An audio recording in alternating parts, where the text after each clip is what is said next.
Since you're a normal person, I'm sure you've heard of World of Warcraft, but you probably have no idea what it's actually all about. Is it really just for basement-dwelling nerds? Is it actually such a terrible thing that people lose their girlfriends over it? World of Warcraft is surprisingly popular. It's the biggest MMORPG on the planet, with over 11.5 million people online. While many people recruit their friends to the game, it's also very common for entire families to join together. World of Warcraft is based off a long-running RTS game called Warcraft. RTS means real-time strategy, a game where you control an army of people and vehicles instead of a single character. Warcraft was and still is an extremely popular game, and has been going strong for over 10 years. In November 2004, World of Warcraft was released, on the 10th anniversary of the Warcraft franchise. The story and lore of Warcraft continues into World of Warcraft. Both of these games were produced by Blizzard Entertainment, but World of Warcraft was their very first attempt at making an MMORPG. MMORPG stands for Massively Multiplayer Online Role-Playing Game. So, in other words, a very popular online game where you play as a certain character. In both games, two factions, or allegiances, of races exist. These factions are enemies, so if your character is one of the factions, they can't talk to anyone from the other. The first faction is the Alliance, which has heroic humans, rugged dwarves, magical night elves, and inventive gnomes. The second faction is the Horde, which is made up of powerful orcs, peaceful Tauren, mysterious trolls, and the evil undead. With the first expansion pack, Burning Crusade, 2 new races were introduced to the world. The spiritual Draenei joined the Alliance, and the magic-hungry Blood Elves joined the Horde.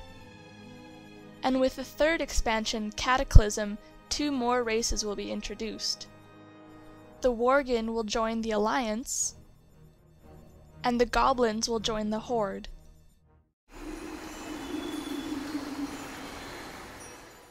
Along with picking a faction and a race, there are various classes to choose from. They each have specific purposes, abilities, and uses in large battle groups.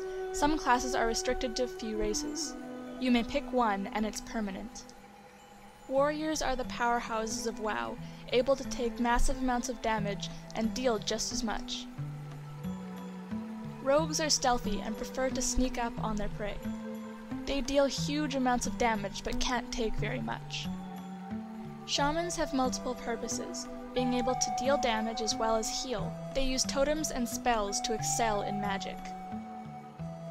Warlocks deal in dark magic, and can use their powers to summon demons and protect their allies from danger.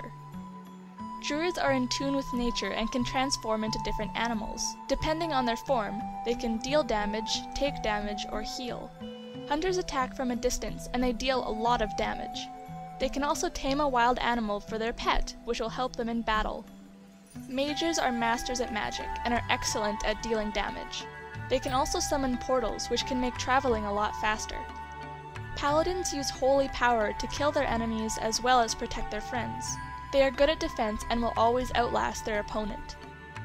Priests are the ultimate healers, able to replenish health as well as restore the life of their dead comrades. Death Knights are the first hero class. Having been trained by the Lich King, they use forbidden magic and can summon the dead to fight for them. As if all this wasn't enough, you must also choose professions. These can bring you extra money and help you create different items. Primary professions include alchemy, blacksmithing, enchanting, engineering, herbalism, jewel crafting, leatherworking, mining, tailoring, skinning, and inscription. At any time, a character can have up to 2 primary professions. These professions are divided into 2 categories, gathering and crafting. Gathering professions like skinning and mining are great for bringing in extra materials that you might need for leatherworking or blacksmithing. They also bring in a lot of money. There are also 3 secondary professions, cooking, first aid, and fishing. Every character may have all 3. The main world you play in WoW is Azeroth. The first continent is Kalimdor, and the second is Eastern Kingdoms. With the release of Burning Crusade, Outland was introduced. It's made up of several regions, broken off from the planet Draenei. With the release of Wrath of the Lich King, back in Azeroth, a new continent was found, known as Northrend. Whether you're Horde or Alliance, you can travel throughout the world in all of its regions. However, you will have certain safe zones and opposing zones that you can't enter without being attacked. For example, Stormwind is the main Alliance city. If you travel here as Alliance, you'll be safe, but as Horde, you'll be attacked. The most popular Horde city is Orgrimmar. Each race, except for the gnomes and trolls, have their own capital city. Some cities, like Shattrath and Dalaran, are sanctuaries, so both Horde and Alliance can be in them at the same time.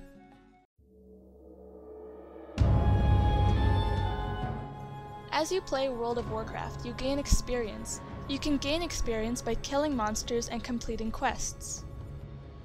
After gaining a certain amount of experience, you'll grow a level. Since the second expansion pack, Wrath of the Lich King, the level cap has gone up to level 80. However, in Cataclysm it will go up to level 85. Even after hitting the highest level you can hit, there's still a lot more content to explore. Other goals besides leveling can include collecting mounts or even mini pets. The most popular option is raiding.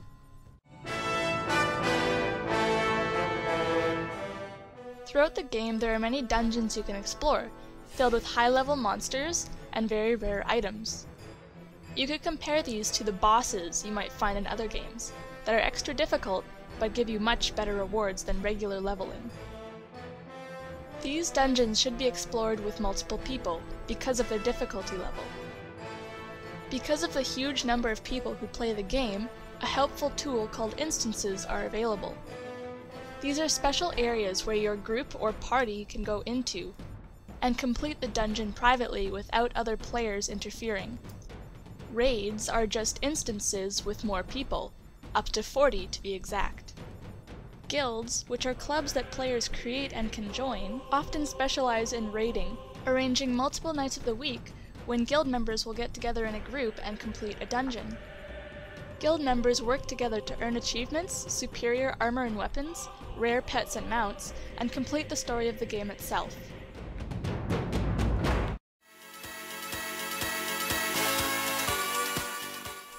Though you might still think WoW is just for nerds, I hope this has given you more insight into why people spend so much time in the world of Azeroth. If you like what you see, try it out. You can download a free 10-day trial from worldofwarcraft.com. One more time.